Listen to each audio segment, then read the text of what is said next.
Well, hello. It's really great to be here. We got here at 10 a.m. and after a plane was canceled, either yesterday or I guess it was the day before.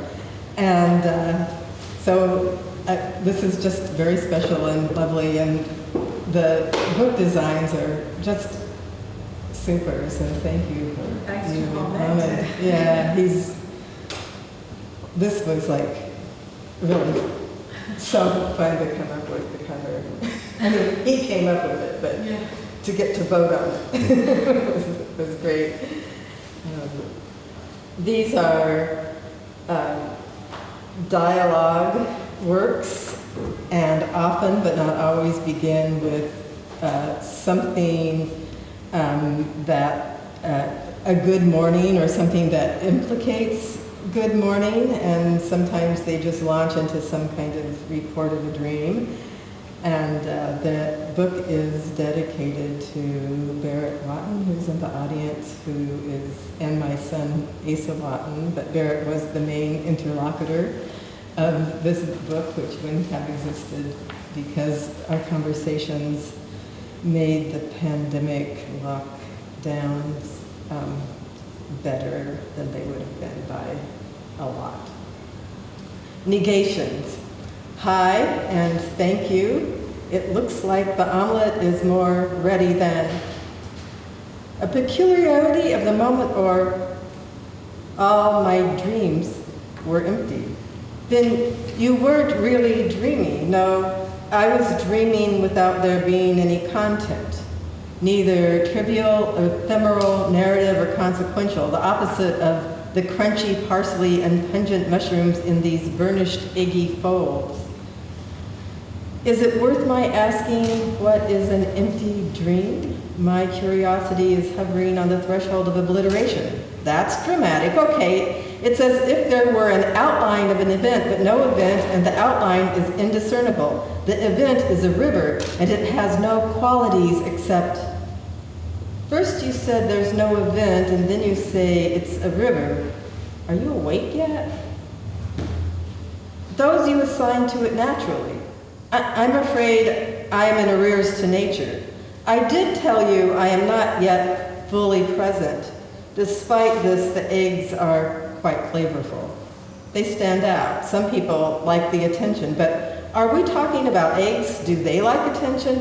Why do you think the conversation held in advance of one's being present for it is supposed to be logical? Isn't there any freedom left? Possibly not. You know, as we were talking just now, I was, of course, preoccupied by images of mobs, as these are now on all the screens. Then, and inexplicably, George Luis Borges popped in for a visit. Words of his gazed into the violent scenes, or maybe, grazed around in them. Considered, he told him the secret history of the scar.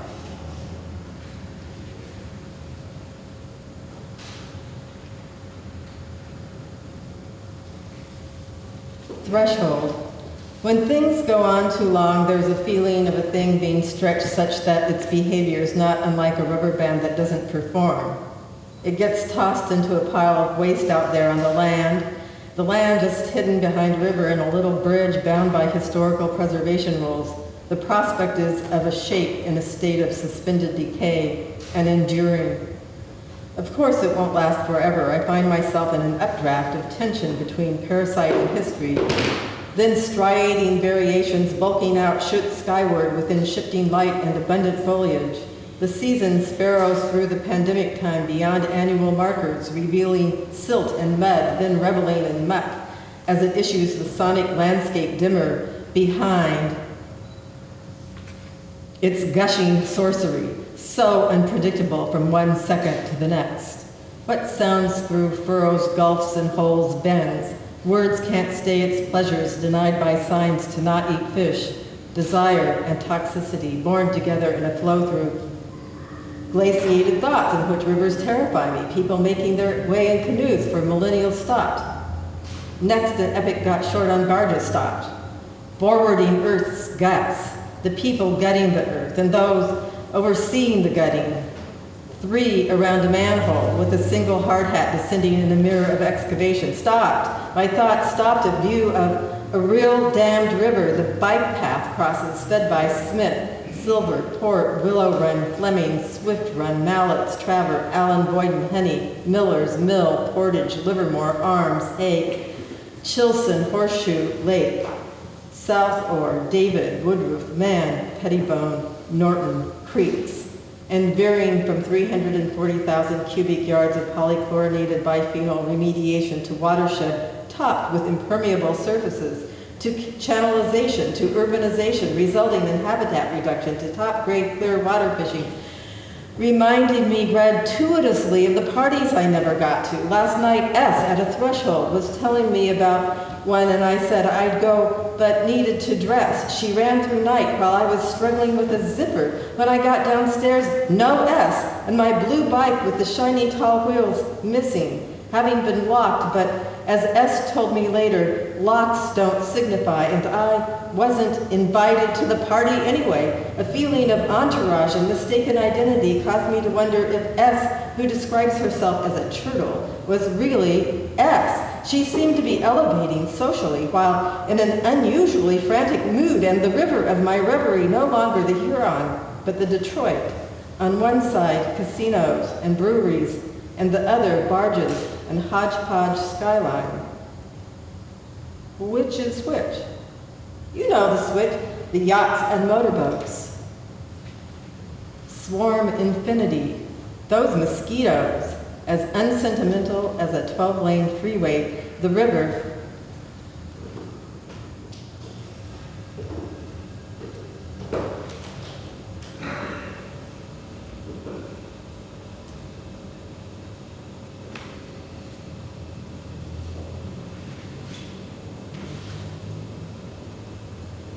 I'm obviously skipping around. The end. It's not the end. That's the problem. But the dream was finite. We were at work online, and I was commenting on the quality of the presentations, the visual displays all about political economy. Rosie was amused, but I was impressed. Then we heard someone saying, 7 billion British holidays are in the watch. We were very concerned. The person to get more intel from was referred to as Timothy Tim. That really is a dream. I'm sure it didn't happen that way. What way did it happen, if not that way? We have to cancel our trip. It's not the end of the trip because it never started. No, we will be here in whatever this is, not a trip. Consult Timothy Tim. Maybe we are they.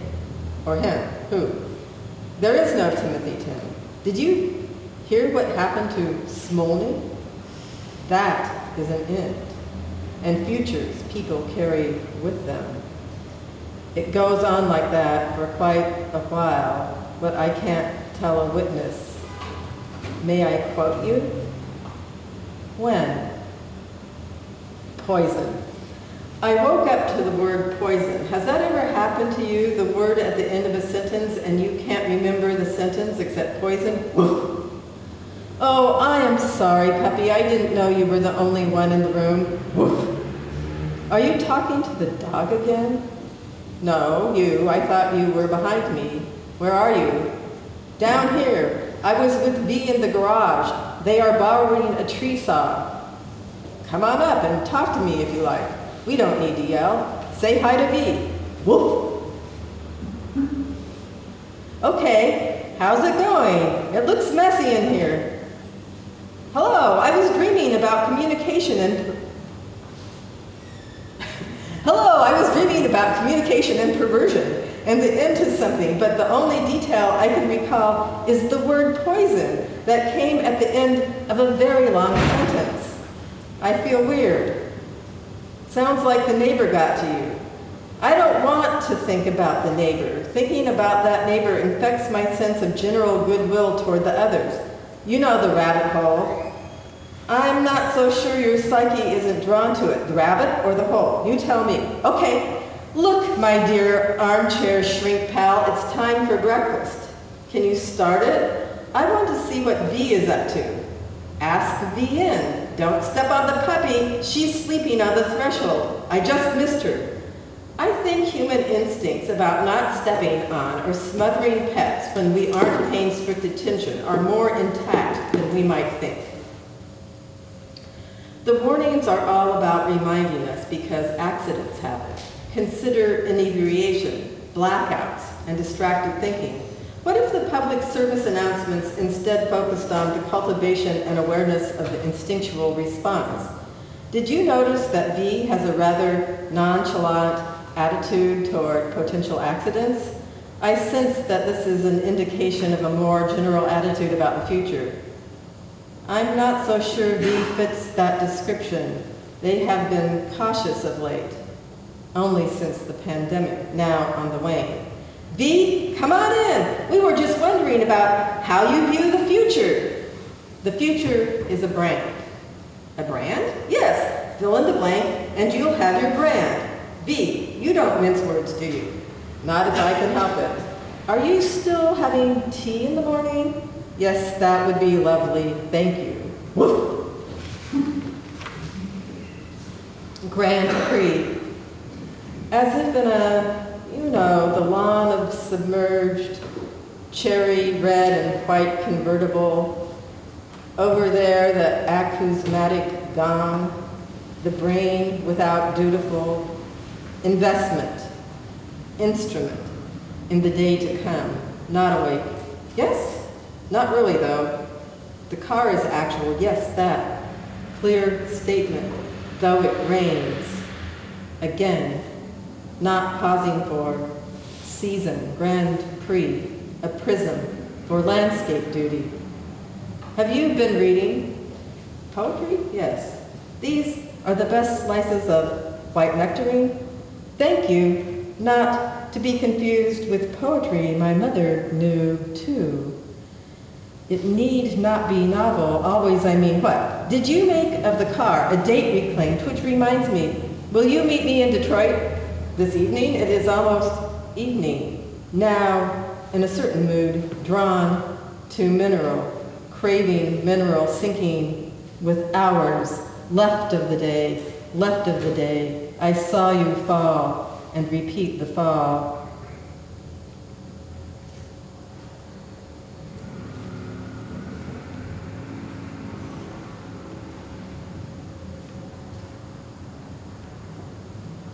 Myth.